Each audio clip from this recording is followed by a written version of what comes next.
The Oscars was once the most anticipated event of the year, and for good reason. Ellen just being Ellen. And equal rights for women in the United States of America. A superstar selfie gone wild. Oh, it's wonderful to work in a town with so many creative, talented, gorgeous, sexy women. And I have that enviable job of getting close to one of them. People from around the world tune in to see their favorite movie stars, musicians, and celebrities all in the same spot. Just as excited as you to see their favorite movies go head to head for the Golden Man. I'm in shock. And I'm so in love with my brother right now. I cry a lot. But in recent years, trashing the Oscars has become as much of a tradition as the show itself. Total viewership was down 16% from last year's affair. Ratings dipping to an all-time low, an estimated 23.6 million. The second year in a row, the Oscars went hostless last night. Things are getting unstable, and it seems like a lot of people agree that each change is just making things worse. Tonight we're gonna have a gay night. And worse. I know. What am I doing here? You know, you don't have to take this job. I'm your guy. This year's Oscar ceremony was filled with historic firsts, with diversity taking center stage. But the Academy Awards was not spared from dwindling ratings after its viewership plunged to a new record low. They say they're planning on turning things around this year. But between studios playing dirtier, winners getting more predictable, and celebrities no longer caring, it makes me angry that people care. It's easy to see why people are skeptical. It really felt like, oh, this is a really clear indication that we're not the cool club anymore. But lucky for them, this is far from their first time facing imminent destruction. It's 1929. Hollywood is like the Wild West, unorganized and scary. Workers want more money, studios want to pay less of it, and commercialism is overshadowing artistry. Louis B. Mayer, the head of MGM, knows the movie industry is going to take over the world, but also realizes that first they need to clean things up a little bit. So after getting enough support, he creates the Academy of Motion Picture Arts and Sciences. The Academy is successful in its mission for the most part, and not long after, they hold their first annual banquet, which Louis decides to turn into an award show. Why? Well, he says, quote, "I found the best way to handle filmmakers was to hang medals all over them. If I got them cups and awards, they'd, themselves to produce what I wanted. That's why the Academy Award was created." But for everyone else, it serves as a good excuse to get people together, celebrate good movies, and honor those who went above and beyond. They give out 12 awards, and the ceremony only lasts 15 minutes. Nevertheless, it serves as a picturesque, humble beginning. Fast forward, it's the 1950s. Hollywood is now synonymous with mainstream culture, not just in America, but all over the world. So it's a big deal when in 1953, the Academy finally gives the public a way to partake in their biggest night via television broadcast technology. This once intimate 15-minute long ceremony now becomes a feature-length spectacle, with 30 million plus people now watching, judging, and critiquing. And while this does result in some genuinely special moments, giving proper recognition to people who were once just names on a screen, it also gives way to movie stars becoming public figures. These people that were once just known for being fictional characters are now real people with real thoughts and opinions. 15 years, now I know how the Republicans felt when they got there. And the Academy Awards becomes a platform to set them free. Good evening, Hollywood phonies. And I think this was in part due to our director, Fred Zinnemann, that in the last few weeks you've stood firm and you have refused to be intimidated by the threats of Zionist hoodlums. We live in a time where we have fictitious election results that elects a fictitious president. Shame on you! And anytime you've got the Pope and the Dixie Chicks against you! It's a recipe for disaster. But compared to what's boiling under the surface, these antics don't even leave a scratch. In the 1990s, one name penetrates all of Hollywood deal-making. The other guy that we really need to thank, though, is Harvey Weinstein. And I just want to congratulate the Mashbuka Weinstein. Harvey Weinstein. Harvey Weinstein. Thank you, Harvey Weinstein. Harvey Weinstein, who believed in us and made this movie. Sometimes I call him Jennifer. It's a pet name. But he quickly makes himself infamous as someone not willing to respect boundaries, someone who will do anything it takes to get his way. Thank you for killing whoever you had to kill to get me up here today. He turns the Oscars into a fierce battleground, where you only play fair if you want to lose. He hired Israeli spies to follow you and other reporters around. That's insane. Sure, everyone wants to win an Oscar, but up to this point, no one was playing quite as dirty as Harvey Weinstein. And in 1999, this all culminates in a moment that changes the Oscars forever. Every year, the viewership and public reception is largely based on the nominees for Best Picture. And this year, everyone's favorite contender is Steven Spielberg's Saving Private Ryan. It's a culture-changing global phenomena, with box office numbers to match. Many of those most affected by the scenes of D-Day are men who were actually on the scene. The most realistic war movie I ever saw. People were being blown apart. And would you look at that? A Best Picture nomination. They made it to the championship. Let's be honest, these other guys don't even stand a chance. Especially with Shakespeare in Love? It's a romantic comedy. Meet young Will Shakespeare. And the Oscar goes to... Shakespeare in Love.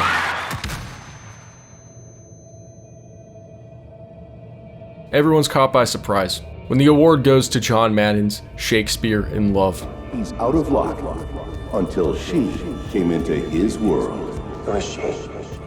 A romantic comedy. Shakespeare in Love. And fingers immediately point to its producer.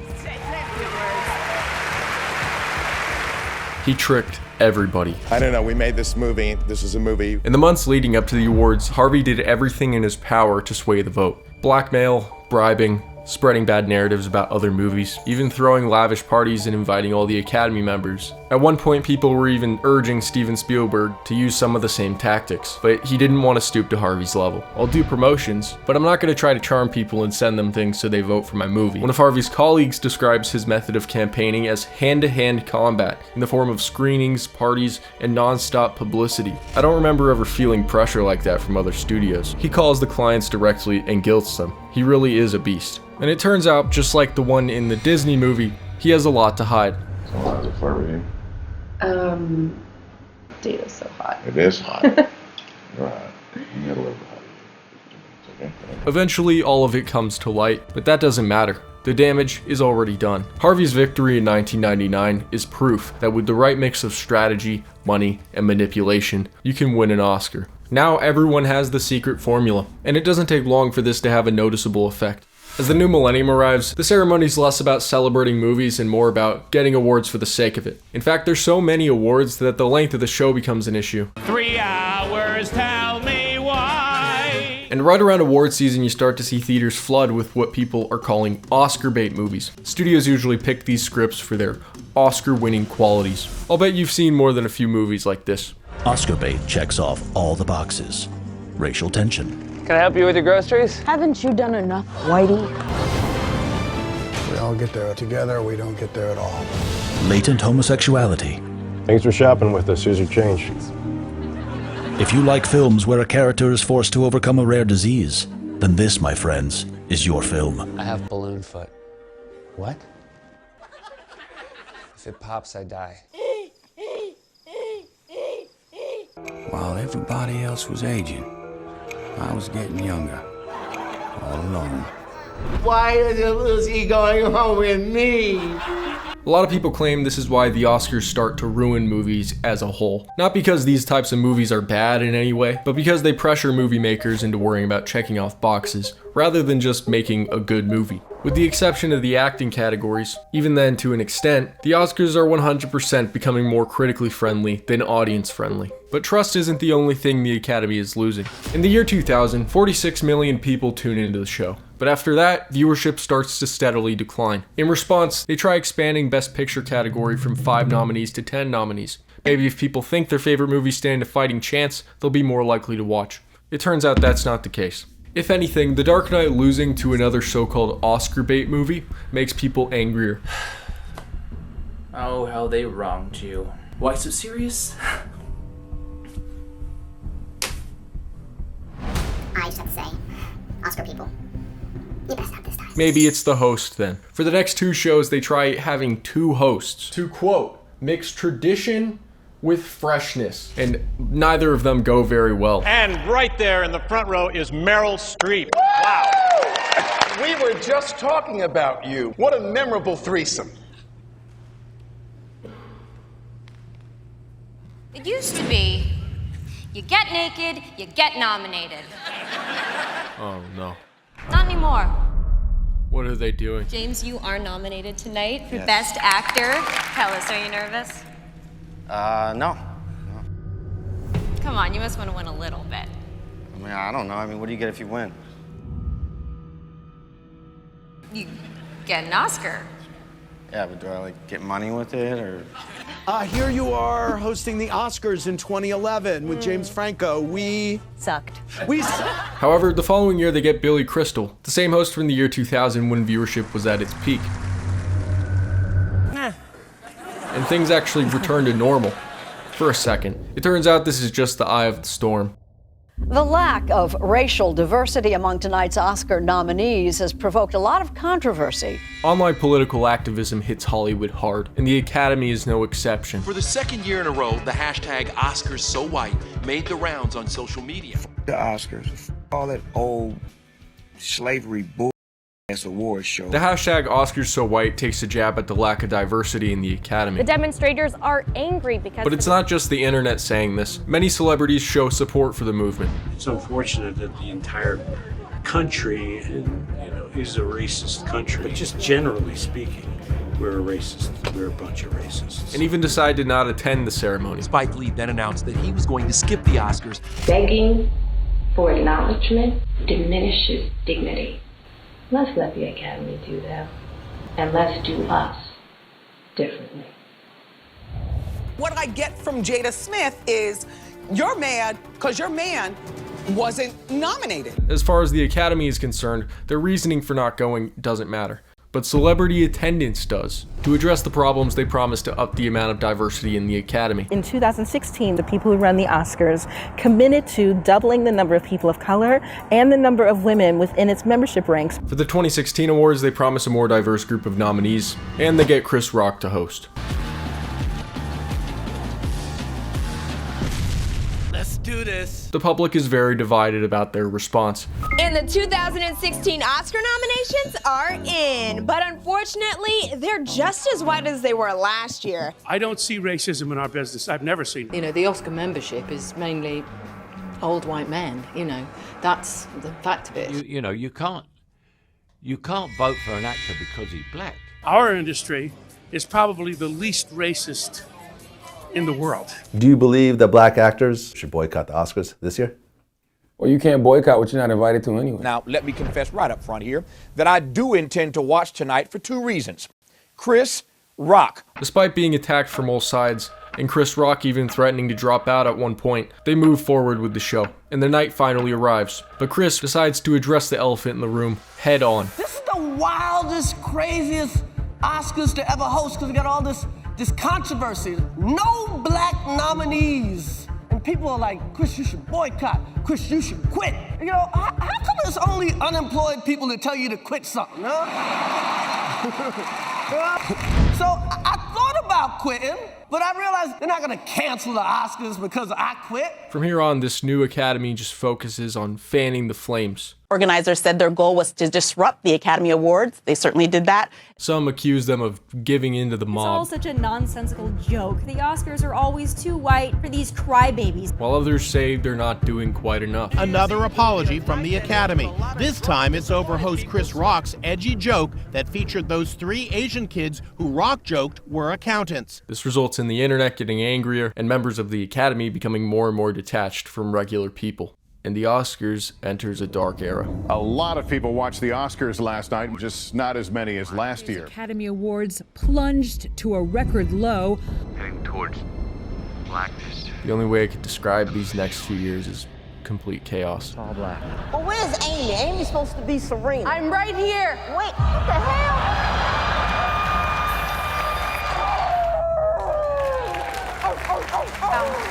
I've come with a bit of bad news. As you know, everyone here has been tested for COVID, but you just have to do some quick emergency testing backstage. Don't worry.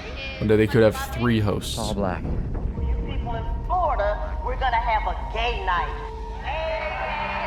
And the next day, none at all. Big question tonight involving the Oscars. Who will host?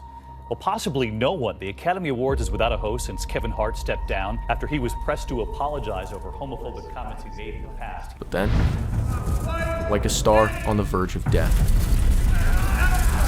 a bang. Whether the Will Smith slap was good or bad for the Oscars is entirely up to you. I was sickened by the standing ovation. I felt like Hollywood is just spineless. That slap was many years in the making right there. Denzel and Bradley Cooper and Tyler Perry having to calm you down. I mean, damn, come on, bro. Will Smith actually used to live behind my house. But as far as the Academy is concerned, it's the best thing that could have happened. Did not know that this year was going to be the most exciting Oscars ever. Okay, Will and Chris, we're going to solve that like family at the gold party. Dude, he's going to solve everything at the party. He'll get rid of some of the friction between you guys with 1,000 bottles of Diddy baby oil. But right now we're moving on with love. Everybody make some noise. There's lots of speculation on what could have caused him to walk up there. But one thing's for sure. Now all eyes are on the Oscars. This is the moment the Academy's been waiting for. And it just so happens to be perfect timing. The next year is packed with popular nominees. You have Avatar, Elvis, and Top Gun. Who doesn't like Top Gun? Oh my goodness, it's working. Why are you like this, Tom? And 2024, well,